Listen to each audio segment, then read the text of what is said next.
यो के हो तपाईलाई थाहा छ?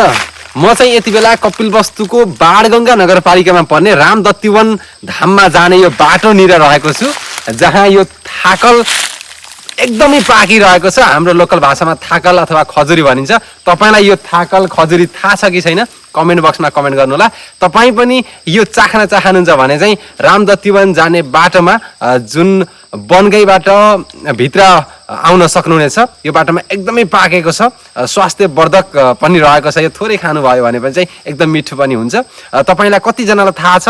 धेरैलाई थाहा हुन पनि सक्छ। थाहा भएको साथीले र यो खाएको साथीले कमेन्ट बक्समा कमेन्ट गर्नु होला। र यो टिप्ने तरिका चाहिँ तपाईले अलिकति थोरै छ भने चाहिँ एक कुन्टा दाना यसरी पनि टिप्न सक्नुहुन्छ। तर धेरै छ भने चाहिँ तपाईले यो सबै यसरी भित्र राखेर प्लास्टिक आफ्नो झोलाभित्र राखेर यसरी झार्नु भयो भने चाहिँ यो सबै झर्छ। अनि त्यसरी चाहिँ तपाईले छिटो छिटो धेरै टिप्न सक्नुहुनेछ। त्यसको लागि चाहिँ तपाईले हाम्रो भिडियो हेरेर थाहा पाउन सक्नुहुन्छ। Thank you.